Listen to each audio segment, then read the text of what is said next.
Halo pemirsa Kitab Mawas Diri. Untuk video kali ini saya akan menyampaikan satu cerita sejarah yang mesti tidak kalah menarik untuk diulas dan dibahas secara lugas. Tanpa berlama-lama, inilah judul ceritanya. Kisah pembangunan benteng pertahanan di Betawi oleh Company.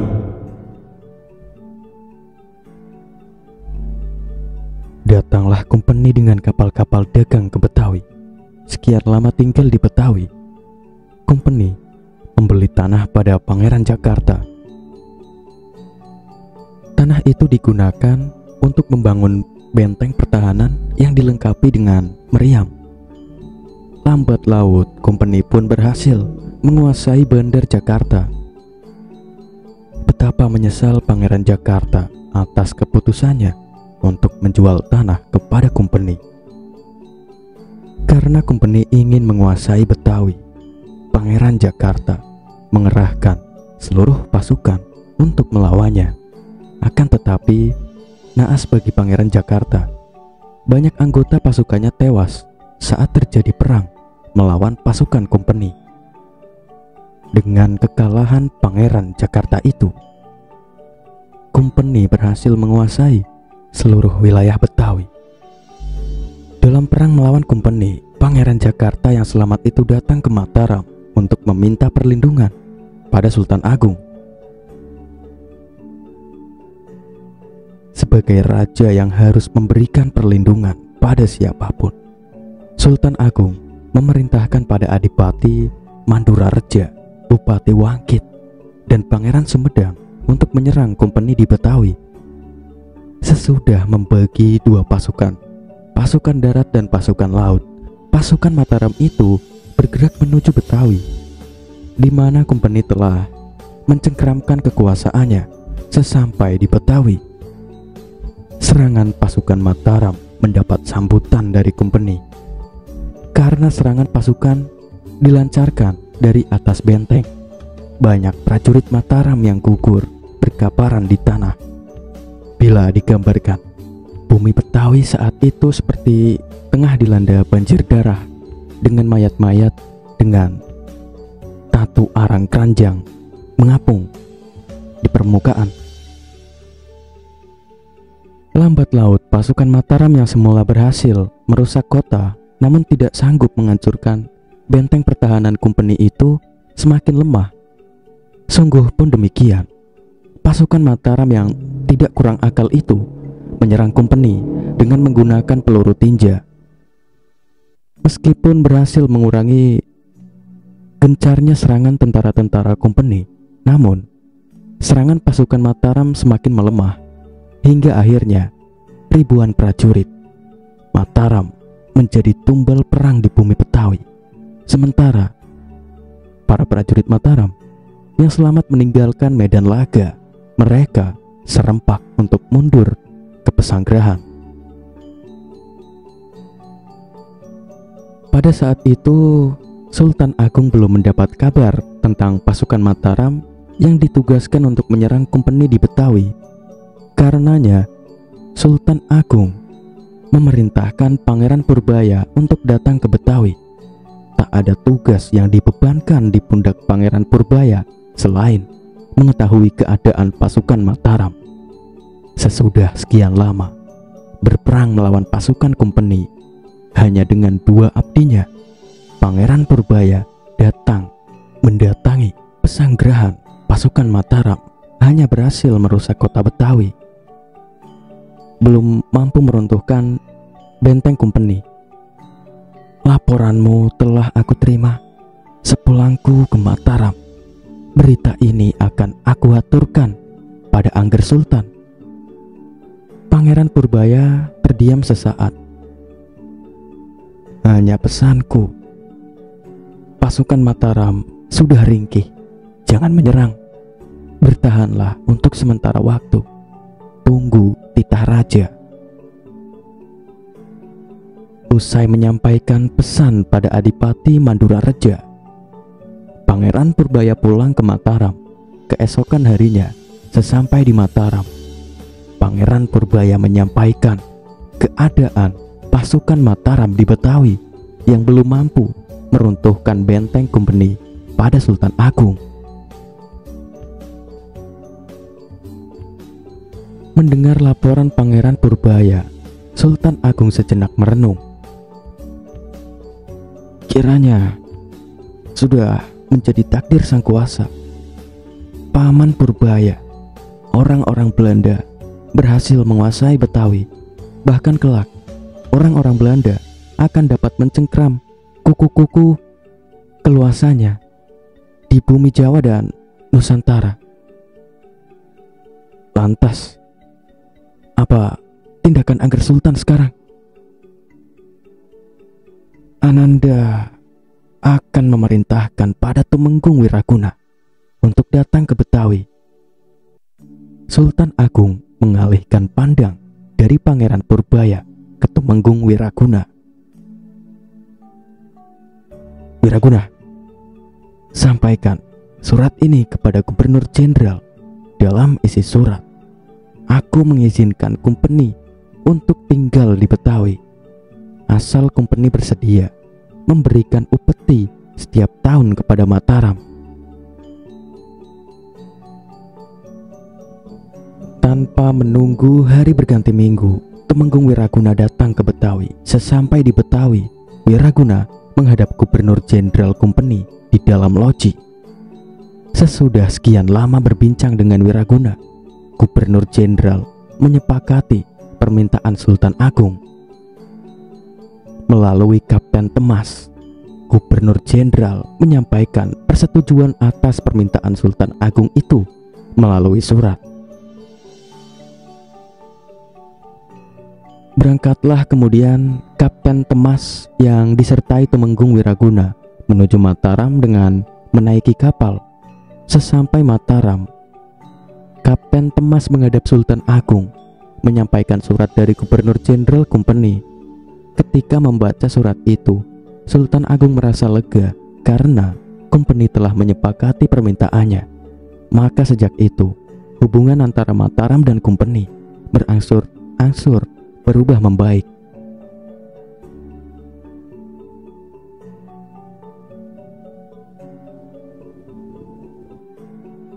Pada saat itu, langit di Mataram diselimuti awan pekat.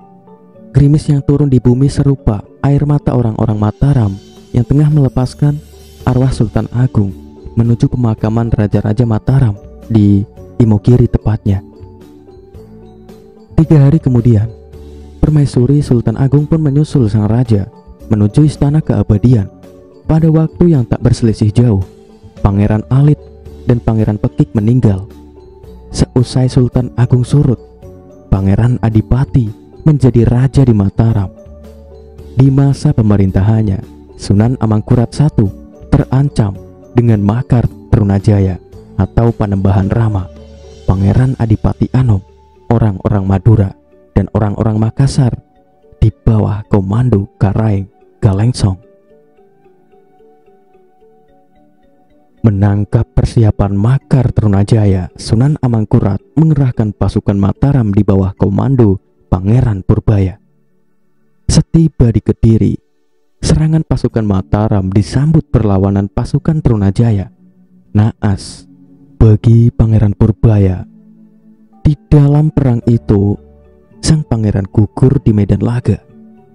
Jasad sang pangeran berhasil direbut dan dibawa pulang ke Mataram untuk disemayamkan dengan tata cara keagamaan.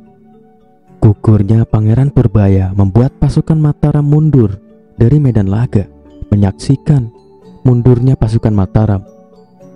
Trunajaya menarik pasukannya ke Pesanggerahan. Mengingat matahari telah bersarang di langit malam, mereka berpesta atas kemenangannya di medan laga. Keesokan paginya, pasukan Kediri dikerahkan oleh Trunajaya untuk menyerang Mataram yang telah kehilangan panglima perangnya. Serangan pasukan Trunajaya tidak berhasil dibendung oleh para prajurit Mataram. Karenanya, Trunajaya beserta pasukannya berhasil memasuki istana untuk menangkap Sunan Amangkurat. Menyaksikan ayahnya dalam bahaya, Pangeran Puger mengambil tindakan menyelamatkan sang ayah, membawanya keluar dari istana Mataram, melarikan diri ke arah barat. Mengetahui Sunan Amangkurat telah meninggalkan istana bersama Pangeran Puger, Pangeran Adipati Anom yang semula mendukung makar Trunajaya itu berubah berpihak pada ayahnya, berlari ke arah barat menyusul ayahnya yang tengah dalam pelarian. Istana Mataram telah kosong dari penghuninya. Trunajaya beserta pasukannya bergegas memasuki istana. Mereka menjarah raya harta benda yang dimiliki oleh Sunan Amangkurat. Mereka berpesta pora di dalam istana. Pesta pora sambil mengungkapkan kebahagiaan atas keberhasilan dalam melengsarkan Sunan Amangkurat dari tahta kekuasaannya. Pelarian Sunan Amangkurat yang disertai Pangeran Puger dan keluarganya telah sampai di Banyumas. Di wilayah itu, Sunan Amangkurat beristirahat di pesanggrahan. Sebelum waktu siang bergeser ke senja, datanglah Pangeran Adipati Anom kepada ayahnya yang tengah menderita sakit itu. Pangeran Adipati Anom mengaturkan sembah bakti dengan berkaca-kaca. "Sudahlah Ananda, janganlah menangis," pinta Sunan Amangkurat. "Nasi sudah menjadi bubur. Apa yang kita lakukan sekarang bukanlah menangis, melainkan bagaimana cara merebut Mataram dari si keparat Trunajaya." Ampun ayahanda." Pangeran Adipati Anom kembali mengaturkan sembah pada Sunan Amangkurat. "Apa yang menjadi kebijakan ayahanda akan Ananda laksanakan." Sunan Amangkurat mengalihkan pandangan dari Pangeran Adipati Anom ke Pangeran Puger. "Ananda Puger." "Iya ayahanda, terimalah 2 pasukan dari Tarub ini." Dengan tangan bergetar, Pangeran Puger menerima pusaka berupa keris Kiai Sengkelat dan tombak Kiai Pleret dari Sunan Amangkurat. "Pulanglah Ananda ke Mataram, bawalah 2 pusaka ini beserta Mondalika dan Gajah Permada. Rebutlah Mataram dari cengkraman Trunajaya beserta begundal-begundalnya." Usai mengaturkan sembah pada Sunan Amangkurat, Pangeran Puger yang disertai 2 abdi Mataram itu meninggalkan Banyumas. Setiba di Pagelen, Pangeran Puger menggalang pasukan. Kalapaking dari Pancer, Wirakarti dari Kalong, Tambak Bahaya dari Grendetan, dan Surajaya dari Wingka bergabung dalam pasukan batukan Pangeran Puger. Dengan panglima perang Tambak Bahaya dan Surajaya yang didampingi Mondalika dan Gajah Permada, pasukan Pagelen bergerak menuju Mataram melalui Telik Sandi. Trunajaya mengetahui bahwa pasukan Pangeran Puger mulai memasuki kota Praja Mataram. Perang antara pasukan Pangeran Puger dan pasukan Trunajaya di perbatasan kota Praja Mataram tak bisa dihindari lagi karena telah tangguh. Pasukan Trunajaya berhasil diporak-porandakan oleh pasukan Pangeran Puger. Melihat kenyataan buruk itu, Pangeran Kajoran menyarankan agar Trunajaya menarik pasukannya mundur ke Kediri. Sesudah Mataram terbebas dari orang-orang Trunajaya, Pangeran Puger menobatkan diri sebagai Raja Mataram bergelar Kangjeng Sinuwun Sunan Prabu Inglaga. Sementara yang mendampingi pemerintahan Pangeran Puger adalah Mandalika dan Gajah Permada. Pelarian Sunan Amangkurat sampai ke Tegal. Di wilayah itu, sakit Sunan Amangkurat semakin parah. Sebelum mengembuskan nafas penghabisan, Sunan Amangkurat berpesan kepada Pangeran Adipati Anom, "Bila aku telah tiada, kuburkan arwahku di tanah yang harum." Sebagai putra yang berbakti, Pangeran Adipati Anom melaksanakan wasiat Sunan Amangkurat ayahnya. Ketika Sunan Amangkurat mencapai garis akhir hidupnya, Pangeran Adipati Anom memakamkan arwahnya di tanah yang harum. Kelak, tempat pemakaman Sunan Amangkurat itu dikenal dengan Tegal Arum. Sepeninggal Sunan Amangkurat, Pangeran Adipati Anom memanggil Mertalaya. Kepada Mertalaya, Adipati Anom menyampaikan keinginannya. Aku ingin naik haji ke Mekah. Mohon ampun, Kangjeng Pangeran. Mertalaya menyampaikan sembah.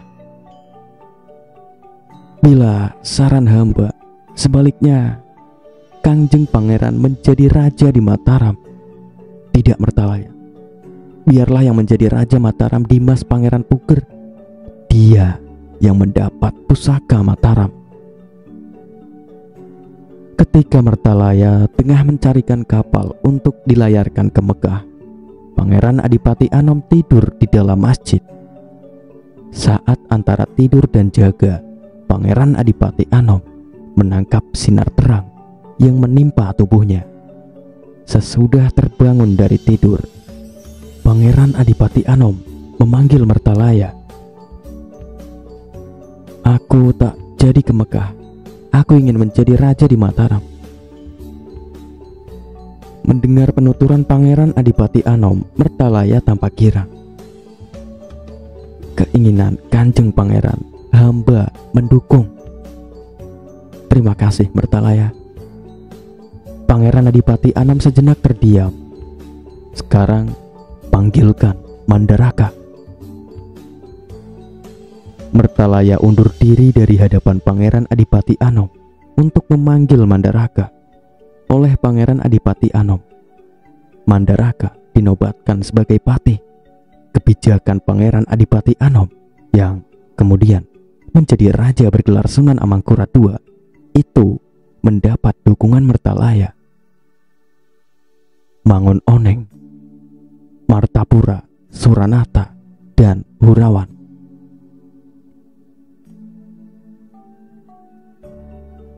Dan cerita beralih pada Pangeran Adipati Anom telah menobatkan diri sebagai raja di Tegal bergelar Sunan Amangkurat II.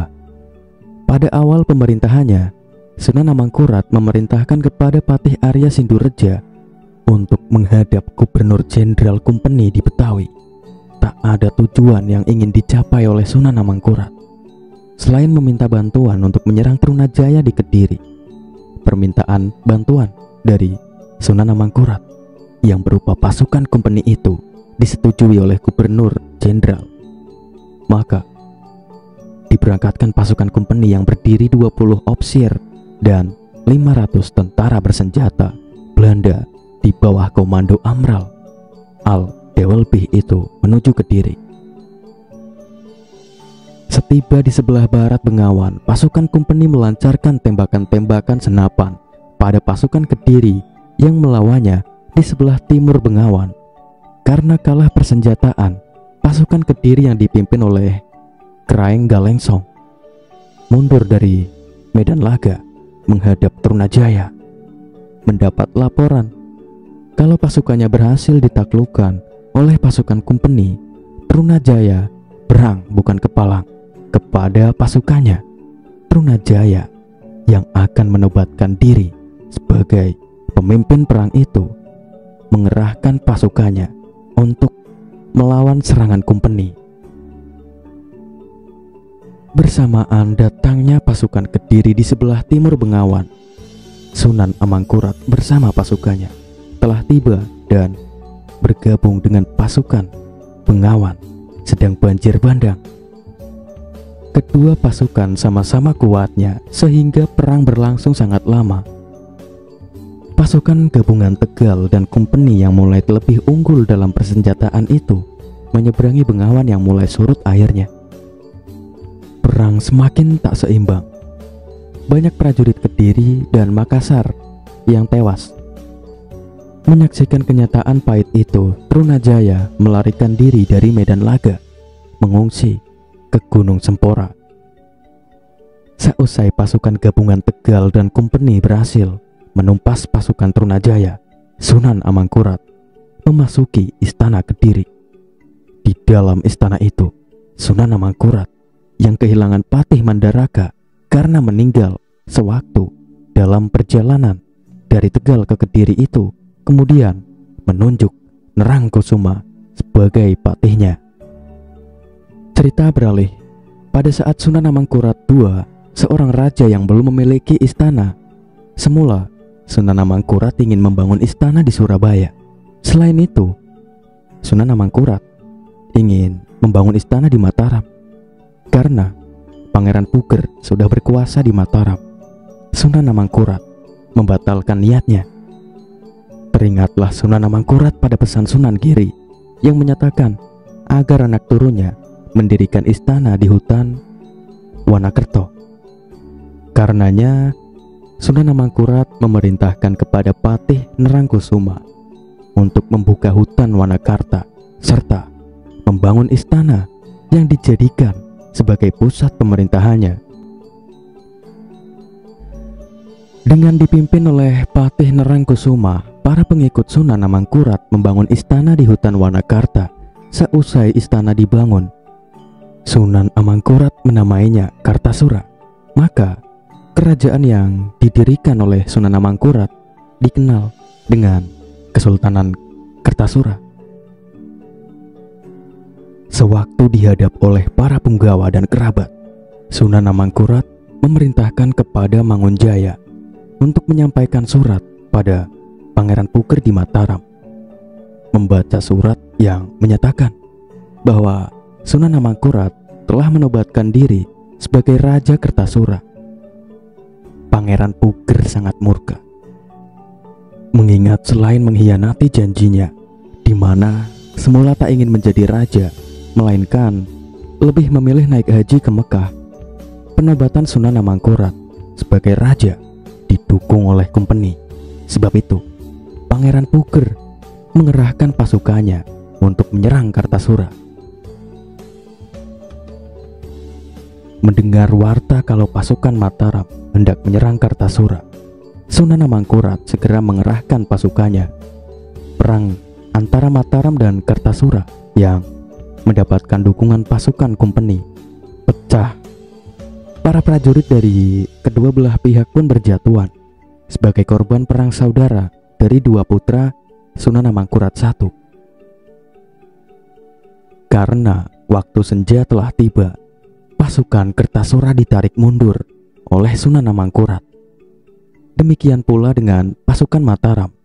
Mengetahui Gajah Permada gugur di medan laga, Pangeran Puger menarik pasukannya pulang ke Mataram dengan membawa duka cita yang amat dalam. Tunduknya kerajaan Mataram pada Kertasura, Sunan Amangkurat dihadap oleh Patih Nerangkusuma dan para punggawa lainnya di penangkilan kepada Nerangkusuma. Sunan Amangkurat memerintahkan untuk mengerahkan pasukan menuju Mataram. Belum lega Sunan Amangkurat bila Mataram belum tunduk pada Kartasura. Di alun-alun, Patih Nerangkusuma mengumpulkan pasukan Kertasura dan Kompeni.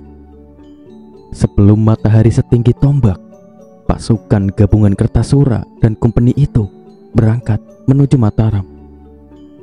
Sepanjang perjalanan, ratusan kuda pasukan dari Kertasura itu mengepulkan debu di musim kemarau. Sementara Pangeran Puger yang telah mendengar kabar dari Telik Sandi bahwa pasukan Kertasura tengah dalam perjalanan menuju Mataram itu, segera mempersiapkan pasukannya di bawah komando Mondalika dan Penghulu. Pasukan Mataram yang mengenakan pakaian serba putih itu menyongsong pasukan Kertasura. Di perbatasan wilayah Mataram, pasukan Pangeran Puger dan pasukan Sunan Amangkurat terlibat dalam perang yang sengit. Arena perang penuh dengan debu, asap mesiu, patahan tombak, patahan panah, perisai, pedang, dan mayat-mayat prajurit Kertasura, Mataram, dan Kompeni. Hingga menjelang sore, hampir 2/3 pasukan Mataram menjadi tumbal perang. Menyadari semakin menipisnya pasukan Mataram, Pangeran Puger bersedia takluk kepada Sunan Amangkurat. Hubungan kedua putra Sunan Amangkurat I kembali terjalin erat sesudah mereka menikahkan putranya. Pangeran Adipati Anom yang merupakan putra Sunan Amangkurat itu dinikahkan oleh Pangeran Puger dengan putrinya yang bernama Raden Ayo Lembah. Lalu dikisahkan kemudian tentang seorang budak kecil yang dibeli oleh seseorang kapten company. Oleh sang kapten, bocah yang membawa keberuntungan dalam berdagang itu dikasih nama Untung atau Huntung karena terkonangi bermain asmara dengan putri sang kapten, Untung, di penjara. Bersama para budak di dalam penjara, Untung berencana melakukan perlawanan pada sang kapten. Hingga suatu hari, pecah perang antara komplotan budak yang dipimpin Untung melawan tentara-tentara company. Karena kalah persenjataan, Untung beserta pengikutnya yang selamat dari perang itu menyelamatkan diri, menangkap tanda-tanda bahwa persembunyiannya dikurangi oleh para tentara company. Untung pun pergi ke Cirebon untuk meminta perlindungan Sultan oleh Sultan Cirebon. Untung yang mendapat nama Raden Surapati itu disarankan untuk berlindung kepada Sunan Amangkurat di Kertasura tepatnya. Berangkatlah Untung Surapati beserta pengikutnya menuju wilayah Kertasura. Sesampai di Kertasura, Untung menghadap Patih Nerangkusuma. Melalui usulan Nerangkusuma, pengabdian Untung di Kertasura itu diterima oleh Sunan Amangkurat. Keberadaan Untung di Kertasura diketahui oleh company. Sebab itu, tentara-tentara company meminta izin pada Sunan Amangkurat untuk menangkap Untung.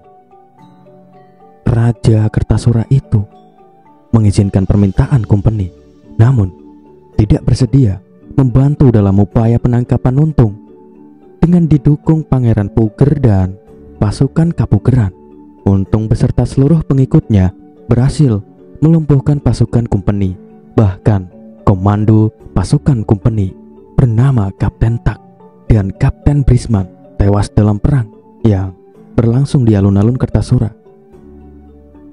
Sadar bahwa keberadaan Untung Surapati di Kertasura akan membuat Sunan Amangkurat dicurigai oleh company, maka Raja Kertasura itu menyingkirkan Untung dengan cara halus, mengangkat Untung sebagai adipati di Pasuruan, bergelar Temenggung Wiranegara di Pasuruan. Untung Surapati memerintah dengan didampingi oleh Nerangkusuma. Dalam pemerintahan, Wiranegara menjadi raja bawahan Sunan Amangkurat. Di Kertasura itu menguasai 4 daerah yang meliputi Gembong, Bengil, Pemalang, dan Pasuruan sendiri. Karena Nerangkusuma menjadi patih di Kadipaten Pasuruan, Sunan Amangkurat mengangkat patih baru, yakni Patih Harya Sindureja. Lalu cerita beralih. Sesudah sekian lama menobatkan Wiranegara sebagai adipati di Pasuruan, Sunan Amangkurat II Kering. Sebelum kemangkatannya, Sunan Amangkurat memanggil Pangeran Adipati Anom, mengangkat putranya itu sebagai raja di Kasunan Kertasura, bergelar Sunan Amangkurat III. Kepada putranya yang baru saja dinobatkan sebagai Raja Kertasura, Sunan Amangkurat II memberikan wasiat. Putraku, hendaklah selama menjadi raja, janganlah kau menyakiti hati wakmu Dimas Pangeran Puger, Adipati Cokroningrat dari Madura, dan Adipati Jangrana dari Surabaya. Bila kau menyakiti ketiganya, kau tak akan dapat menguasai tanah Jawa. Wasiat Kangjeng Rama Sunan Amangkurat akan Ananda simpan di ubun-ubun kepala. Ananda akan melaksanakannya. Seusai menyampaikan wasiat kepada Sunan Amangkurat III, Sunan Amangkurat II mengembuskan nafas terakhir. Kemangkatan Raja Kertasura pertama itu membuat langit dengan arakan awan pekat yang menyerupai barisan keranda hitam. Seluruh punggawa, keluarga, kerabat, dan rakyat dalam duka cita. Belum lama kemangkatan Sunan Amangkurat II, putranya melupakan wasiat sang ayah, Sunan Amangkurat III, menyakiti Pangeran Puger dengan menceraikan putrinya Raden Ayu Lembah dan Raden Ayu Himpun. Ia pula menyakiti Adipati Cokroningrat dengan membunuh istrinya. Tak lama kemudian, ia menyakiti hati Adipati Jangrana dari Surabaya. Akibat tindakan buruk Sunan Amangkurat III, Adipati Cokroningrat, Adipati Jangrana, dan Patih Arya Sindurja tentunya menyelamatkan Pangeran Puger dari ancaman Sunan Amangkurat untuk melarikan diri ke Semarang. Mengetahui Pangeran Puger lolos dari Kapugeran, Sunan Amangkurat memerintahkan Surya Mentaram dan Harya Panular untuk mengejar dan menangkapnya. Surya Mentram dan Harya Panular memenuhi perintah Sunan Amangkurat karena Pangeran Puger dilindungi oleh beberapa tokoh sakti. Surya Mentaram dan Harya Panular mengurungkan niatnya. Mereka tidak jadi mengejar Pangeran Puger, melainkan kembali ke Kertasura. Lalu cerita beralih. Pangeran Puger dihadap Adipati Cokroningrat, Adipati Jangrana, Suradi Menggala, Cakrajaya, dan lainnya. Para adipati yang kecewa dengan kebijakan Sunan Amangkurat III itu menyarankan agar Pangeran Puger menjadi raja di tanah Jawa. Pangeran Puger sejenak mempertimbangkan usulan dari para adipati. Seusai teringat pada mendiang ayahnya, Sunan Amangkurat I, yang memberikan pusaka Mataram kepadanya, Pangeran Puger memenuhi usulan dari para adipati untuk menjadi raja di tanah Jawa. Apa yang bisa aku andalkan untuk menjadi raja di tanah Jawa? Bukankah untuk menjadi raja di tanah Jawa harus menyingkirkan keponakanku sendiri, Sunan Amangkurat? Benar, Kangjeng Pangeran. Adipati Cokroningrat menjawab tegas. Tetapi jangan, Kangjeng Pangeran khawatir. Hamba dan seluruh adipati akan mendukung Pangeran. Hamba siap diajukan di medan laga. Terima kasih, Adipati Cokroningrat. Ampun, Kangjeng Pangeran. Cakrajaya menyela pembicaraan. Kalau boleh hamba usul, hendaklah Pangeran meminta bantuan pasukan Kumpeni di Batavia. Mengingat hubungan Kumpeni dengan Kanjeng Sunan Amangkurat mulai retak. Kini Kanjeng Sunan lebih condong pada Untung Surapati ketimbang Kumpeni. Tidak, Cakrajaya. Pangeran Puger menjawab dengan keras. Aku tak mau bekerja sama dengan orang-orang kafir. Ampun, Pangeran. Cakrajaya sejenak menata hati. Kalau boleh hamba bertanya, Pangeran lebih berat mana? Membiarkan Kanjeng Sunan Amangkurat sebagai Raja Kartasura yang memerintah tanpa menggunakan kebijakan hingga tanah Jawa mengalami kemunduran, atau bekerja sama dengan Kumpeni untuk menyelamatkan tanah Jawa? Pertanyaanmu membuatkanku berpikir, Cakrajaya.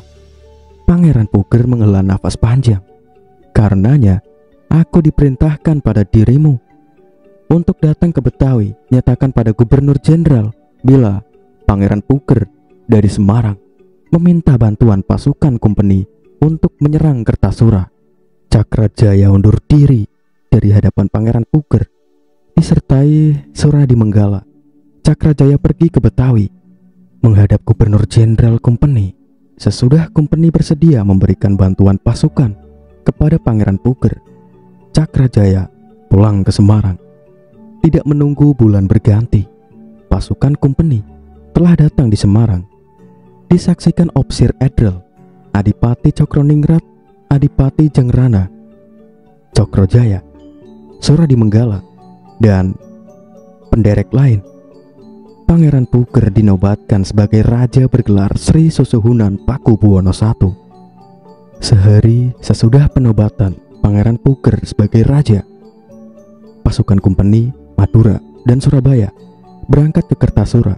Tak ada tujuan yang akan dicapai oleh pasukan perang di bawah kepemimpinan Sunan Pakubuwono itu selain melengsarkan Sunan Amangkurat dari tahta kekuasaannya. Cerita beralih saat barisan pasukan Semarang telah sampai di tlatah Banyudana. Di wilayah itulah pasukan Semarang berhadapan dengan pasukan Kertasura di bawah komando Surya Brangta. Karena kalah jumlah pasukan dan persenjataan, pasukan Kertasura berhasil diporak-porandakan oleh pasukan Semarang. Mengetahui prajuritnya banyak yang menjadi tumbal perang, Surya Brangta melarikan diri sampai Ponorogo. Pasukan Semarang bersorak-sorai ketika mengalami kejayaan saat melawan pasukan Kertasura. Tanpa beristirahat, pasukan Semarang bergerak menuju ke istana Kertasura. Sesampai di tujuan, istana sudah sepi dari penghuninya. Sunan Amangkurat beserta pendereknya telah melarikan diri dari istana dengan membawa sejumlah pusaka Mataram. Karena Sunan Amangkurat telah meninggalkan istana, Sunan Pakubuwono yang telah membawa keluarganya dari Semarang ke Kertasura itu menobatkan sebagai Raja Kertasura kepada Sunan Pakubuwono, Opsir Hitler. Dan pasukan Kumpeni meminta izin untuk memburu Sunan Amangkurat. Sesudah tertangkap, Sunan Amangkurat dibawa oleh pasukan Kumpeni menuju penjara di Kamboja. Di sanalah Sunan Amangkurat mangkat. Negeri Kesunanan Kertasura kembali mengalami kedamaian. Dengan demikian, Sunan Pakubuwono yang didampingi Patih Cakrajaya itu dapat melakukan pemerintahan di Kertasura dengan relatif aman hingga masa kemangkatannya. Sepeninggal Sunan Pakubuwono, Kertasura berada di bawah pemerintahan putranya yang dikenal dengan Sri Susuhunan Amangkurat Emas atau Sunan Amangkurat IV. Dari Sunan Amangkurat IV lahirlah Sunan Pakubuwono II, Pangeran Sujayana atau Pangeran Mangkubumi, Pangeran Mangkunegara. Kelak Sunan Pakubuwono menjadi raja di Kesunanan Surakarta. Pasca pemerintahan Sunan Amangkurat IV, Pangeran Sujayana menjadi raja di Kesultanan Yogyakarta dengan gelar Sri Sultan Hamengkubuwono I, dan Pangeran Mangkunegara dibuang ke negeri seberang. Sungguh pun begitu putranya yang bernama Raden Mas Said, Pangeran Sambernyawa atau KGPAA Mangkunegara, menjadi penguasa di Praja Mangkunegaran pasca Perjanjian Solo Tigo. Sepeninggal Sunan Pakubuwono I, Kesunanan Kertasura diperintah oleh putranya yang bernama Sunan Amangkurat Emas. Diketahui bahwa Sunan Amangkurat IV memiliki banyak putra, baik laki-laki maupun perempuan. Di antaranya Pangeran Ria atau Pangeran Mangkunegara, Pangeran Behi, Pangeran Adipati Anom, Pangeran Mangkubumi, Pangeran Bintara, Pangeran Sumayuda, dan Pangeran Kusuma. Akhir pemerintahan Sunan Amangkurat, seharusnya Kesunanan Kertasura diperintah oleh Pangeran Ria. Karena Pangeran Ria dibuang oleh Kumpeni ke Pulau Seberang karena fitnah, Kesunanan Kertasura dibawa kendali Pangeran Adipati Anom yang dinobatkan sebagai raja bergelar Sunan Pakubuwono II. Semasa pemerintahan Sunan Pakubuwono II, Patih Danureja yang anti Kumpeni pula dibuang ke Pulau Seberang Seorang punggawa Kertasura yang menggantikan posisi Danureja adalah Natakusuma. Sesudah Natakusuma dibuang ke pulau seberang, Mangunoneng dan Martapura menjadi patih Kertasura oleh Sunan Pakubuwana II. Mangunoneng dan Martapura dilengsarkan kedudukannya sebagai patih. Pengganti patih Kesunanan Kertasura ialah Pringgalaya dan Sastrawiguna karena kecewa dengan kebijakan Sunan Pakubuwana. Mangunoneng dan Martapura mengangkat Mas Garendi yang dipimpin Cina itu menjadi raja karena sebagai pimpinan orang-orang Cina yang berkulit kuning itu, Mas Garendi dikenal dengan Sunan Kuning. Karena ingin menjadi raja tanpa pesaing, Sunan Kuning yang mendapat dukungan Mangunoneng, Martapura, Pangeran Suryakusuma, dan orang-orang Cina menyerang Kesunanan Kertasura. Pasukan Kertasura yang mendapatkan serangan dari orang-orang Cina itu tak lama bertahan. Akibat kekalahan, pasukan Sunan Pakubuwono, benteng istananya dibakar oleh orang-orang Cina. Akibat kalah perang melawan pasukan Sunan Kuning itu, Sunan Pakubuwono melarikan diri ke Ponorogo. Pangeran Bei mengungsi ke Semarang. Sementara Pangeran Mangkubumi dan Pangeran Sumayuda mengungsi ke Surabaya. Sesudah kosong dari orang-orang Sunan Pakubuwana, Sunan Kuning memasuki istana Kesunanan Kertasura, bersinggasana di tahta Sunan Pakubuwono menjadi Raja Kertasura. Mendengar kabar Kesunanan Kertasura dikuasai oleh Sunan Kuning dan orang-orang Cina, Gubernur Jenderal Kompeni di Betawi mengerahkan pasukannya untuk menyerang Kertasura. Akibat serangan yang sangat dahsyat dari pasukan Kompeni itu, pasukan Sunan Kuning berhasil ditaklukkan. Sunan Kuning yang berhasil ditangkap itu dibuang oleh Kompeni ke pulau seberang. Sesudah Kesunanan berhasil direbut oleh Kompeni, Sunan Pakubuwono beserta Pangeran Bei, Pangeran Mangkubumi, dan Pangeran Sumayuda tentunya, yang semula mengungsi diminta pulang. Setiba di istana Kertasura yang sudah tidak layak sebagai pusat pemerintahan, Sunan Pakubuwono berniat memindahkan istananya ke Surakarta.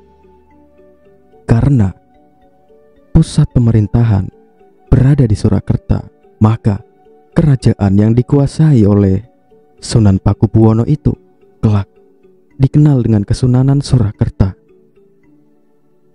Pada awal pemerintahannya di Surakarta, Sunan Pakubuwono dihadapkan persoalan tanah Sukawati yang dikuasai oleh Martapura. Atas kebijakannya, Sunan Pakubuwono mempercayakan pada Pangeran Mangkubumi untuk merebut tanah Sukawati. Tanpa berpikir dua kali, Pangeran Mangkubumi menyanggupi perintah Sunan Pakubuwono. Pada waktu itu pula, Pangeran Mangkubumi berangkat ke Sukawati. Tak ada tujuan yang ingin diwujudkan selain merebut tanah Sukawati dari Martapura yang semula sebagai pengikut Sunan Kuning. Perang antara pasukan Pangeran Mangkubumi dan pasukan Martapura pecah. Pada akhir perang, Mangkubumi berhasil menumpas pasukan Martapura hingga tanah Sukawati berhasil direbutnya. Pulanglah Mangkubumi ke Surakarta dengan membawa kemenangan. Sunan Pakubuwono bergembira mendapat laporan dari Pangeran Mangkubumi atas direbutnya tanah Sukawati dari Martapura. Namun, berbeda dengan Sunan Pakubuwono, Mangkubumi sangat sedih. Kesedihan Mangkubumi karena tanah Sukawati tidak jadi diberikan padanya, melainkan disewakan pada orang Kompeni bernama Hitler bersama keluarga, saudara, dan pengikutnya. Mangkubumi sontak meninggalkan Surakarta. Pemirsa budiman, itulah tadi cerita sejarah yang saya bawakan tentang awal kedatangan company di Betawi. Jangan lupa sampai baru 2 hari tinggal di Tegalreja. Sepulang dari istana Kesultanan Yogyakarta, Pangeran Diponegoro mendengar kabar duka bahwa Sri Sultan Hamengkubuwono III telah mangkat. Mendengar berita itu, Diponegoro merasa tersayat-sayat hatinya. Karenanya, tanpa menunda-nunda waktu, Diponegoro beserta Ratu Manduretna pergi ke istana untuk mempersiapkan upacara pemakaman ayahnya, dengan dihadiri oleh Residen Garnam yang menggantikan Residen John Crawford. Para bupati, punggawa, kerabat, keluarga, pemakaman jenazah Sri Sultan Hamengkubuwono dilaksanakan. Jenazah Sultan dimakamkan di pemakaman Raja-Raja Mataram di Imogiri, yang tidak jauh dengan makam Sri Sultan Hamengkubuwono I, pendiri Kesultanan Yogyakarta. Sesudah kemangkatan Sri Sultan Hamengkubuwono III, Raden Mas Ambiah yang masih berusia anak-anak itu diangkat oleh Residen Garnam menjadi raja di Yogyakarta, bergelar Sri Sultan Hamengkubuwono IV. Semasa menjabat sebagai Raja Kesultanan di Yogyakarta, Sultan didampingi oleh Patih Sindureja. Karena Sultan masih berusia anak-anak, Pangeran Diponegoro dan Paku Alam I menjabat sebagai wali raja yang berurusan dengan tata pemerintahan di Kesultanan Yogyakarta. Semasa Sri Sultan Hamengkubuwono disunat, Residen Garnam yang memangkunya. Tidak lama kemudian, Residen Garnam yang sangat dekat dengan Sultan itu digantikan kembali oleh Residen John Crawford. Belum lama, Crawford menjadi residen di Yogyakarta. Kekuasaan Inggris di Jawa berpindah kembali ke tangan pemerintahan Belanda. Ketika pemerintahan Belanda kembali mencengkramkan kuku-kuku kekuasaannya di Kesultanan Yogyakarta, banyak para pangeran mulai terpengaruh dengan kebiasaan orang-orang makan, minum, dan suka berpesta sampai mabuk pada malam hari. Hingga saat itu, tanda-tanda masa kegelapan di Yogyakarta mulai tampak di mata Pangeran Diponegoro. Bermulanya masa kegelapan di Kesultanan Yogyakarta tidak lepas dari peran Patih Sindureja dan Wiranagara yang sangat dekat dengan pemerintah Belanda. Dengan kekuasaannya yang menyamai kekuasaan raja, Patih Sindureja membuat kebijakan-kebijakan tanpa sepengetahuan Sri Sultan Hamengkubuwono. Akibat yang ditimbulkan dari kebijakan itu lebih menguntungkan bagi Sindureja, Wiranagara, dan pemerintahan Belanda, akan tetapi sangat merugikan bagi Kesultanan Yogyakarta.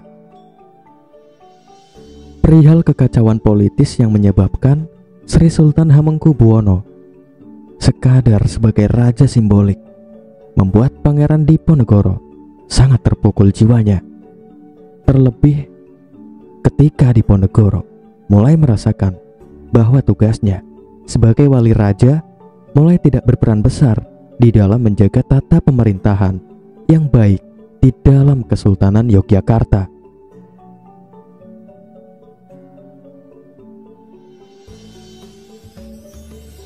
Cerita beralih saat di dalam Tegalreja.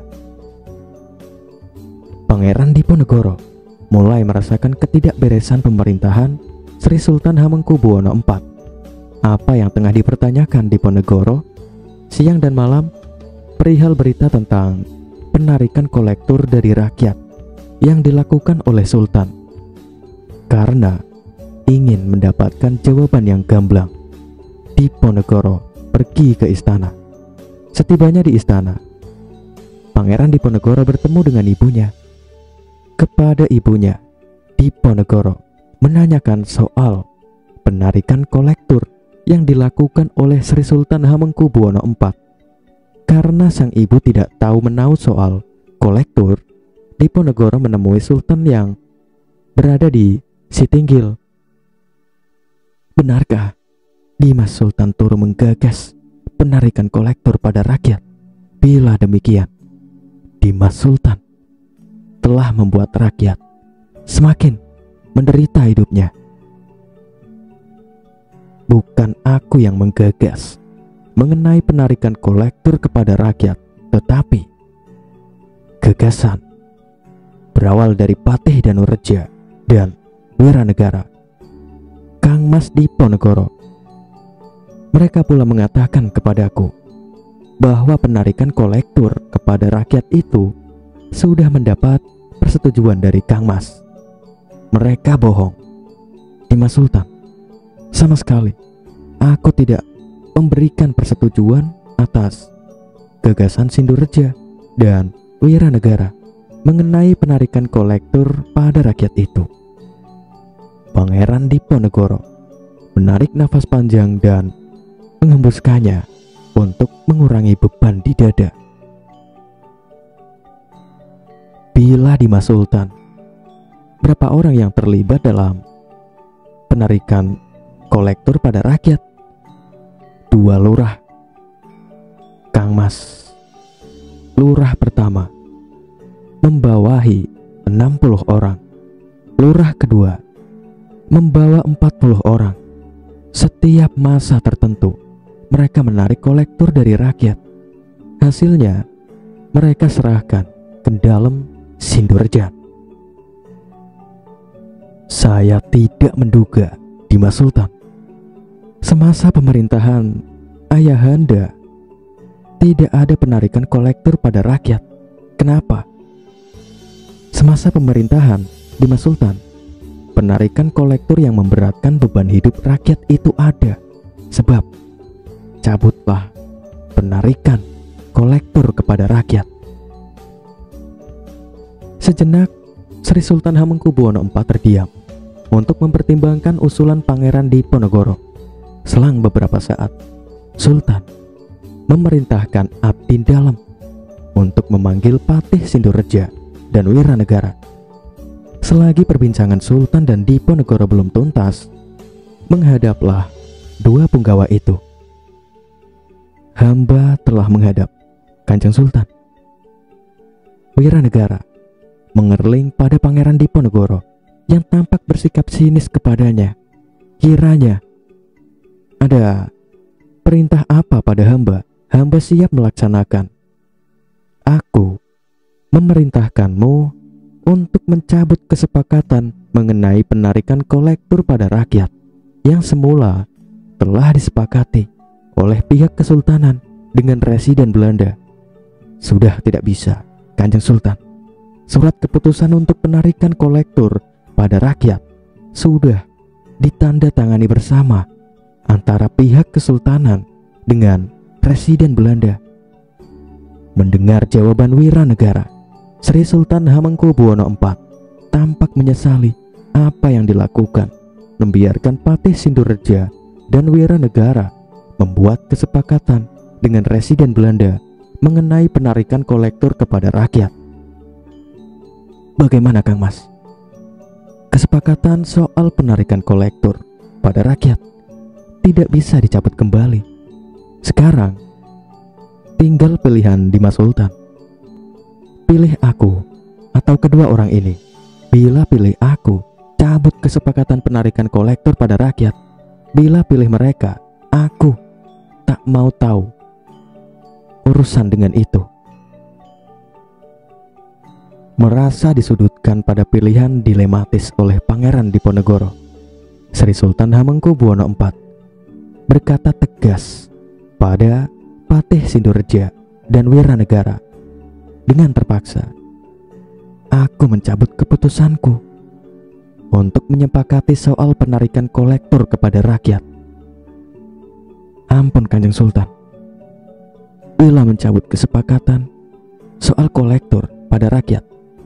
Apakah Kanjeng Sultan berkenan bila dikatakan telah mengkhianati prinsip raja, di mana sabda Pandita Ratu Tan bisa wala-wali, Wiranegara dan kau Sindorja? Pangeran Diponegoro berang, kakinya mendupak mulut Wiranegara dan Sindorja. Kalian pasti tahu kalau Dimas Sultan bersedia menyepakati keputusan soal penarikan kolektor pada rakyat, karena kalian mengatakan kalau aku mendukung rencana busuk kalian itu, menyadari telah terbongkar kebohongannya pada Pangeran Diponegoro di hadapan Sri Sultan Hamengkubuwono IV. Wiranegara dan Sindorja terdiam 1000 bahasa. Wajah mereka tertunduk untuk menyimpan rasa malu. Sudahlah, Wiranegara dan Sindorja. Sri Sultan Hamengkubuwono IV meredam suasana panas di Sitinggil. Temui Residen Belanda, cabut surat kesepakatan soal penarikan kolektor pada rakyat. Seusai mengaturkan sembah pada Sri Sultan Hamengkubuwono IV, Wiranegara dan Sindorja undur diri. Selepas kedua punggawa kesultanan itu, Sultan mengajak Pangeran Diponegoro untuk memasuki Gedong Jene, berkumpul dan bersantap siang bersama Ratu Kencana ibunya. Sesudah bersantap siang, Pangeran Diponegoro menyempatkan waktu untuk berbincang dengan ibunya.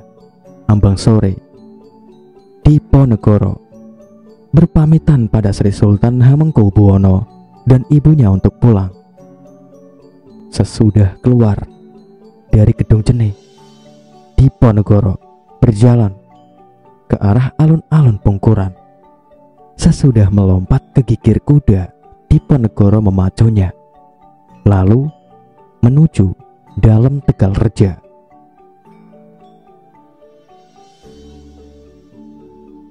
Bertepatan dengan bulan Ramadan, Pangeran Diponegoro mendengar warta bila Ratu Ageng sakit. Tanpa menunda waktu, Diponegoro pergi ke Keputren bersama Ratu Manduretna, istrinya, untuk menjenguk eyangnya. Setiba di Keputren, Diponegoro menyaksikan Sri Sultan Hamengkubuwono IV, Ratu Kencana, dan saudara-saudaranya tengah mengitari eyangnya. Itu dengan wajah seperti langit berselimutkan awan.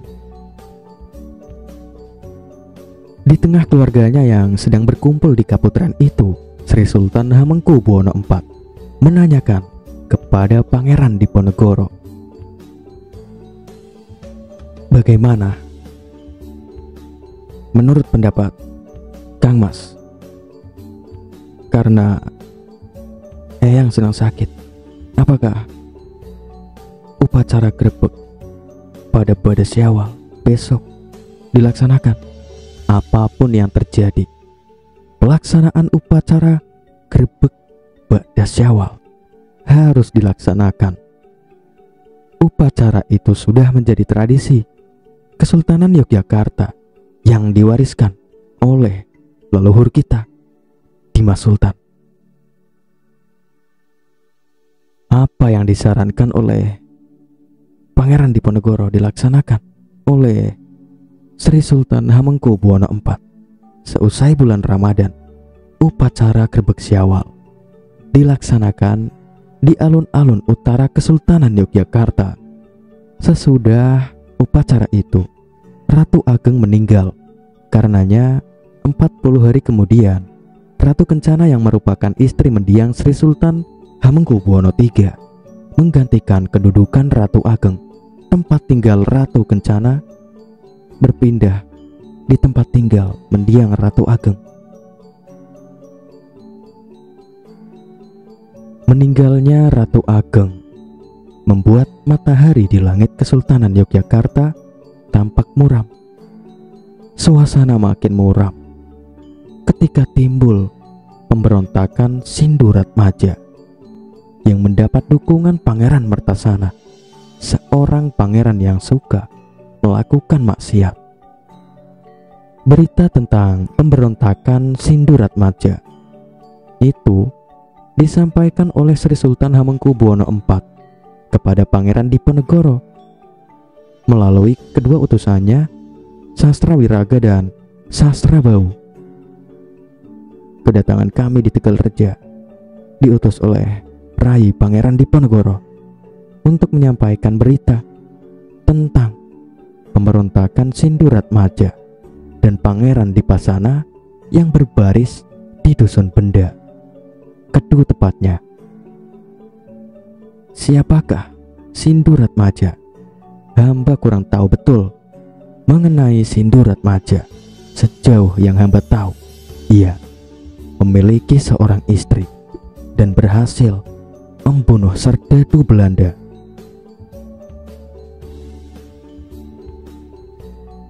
Pangeran Diponegoro tersenyum mendengar penuturan Sasragiwa. Apakah Dimas Sultan sudah memberikan bantuan kepada Belanda? Sudah, Kanjeng Pangeran. Bersama pasukannya, Raden Mayor dan Raden Ritmister sudah berangkat ke Benda. Konon Presiden Naos pula akan berangkat ke Benda untuk menangkap Sinduratmaja dan Pangeran Dipasana. Ya sudah, sekarang menghadaplah kembali pada Dimas Sultan. Laporkan bila kalian sudah menyampaikan berita tentang pemberontakan Sinduratmaja kepadaku. Pemirsa budiman, itulah tadi kisah sejarah pada saat Belanda berkuasa kembali di Yogyakarta. Nantikan kembali cerita sejarah yang tidak kalah menarik pastinya di channel Babat Nusantara. Jangan lupa berikan masukan kalian, kritik kalian, saran kalian di kolom komentar. Wassalamualaikum warahmatullahi wabarakatuh.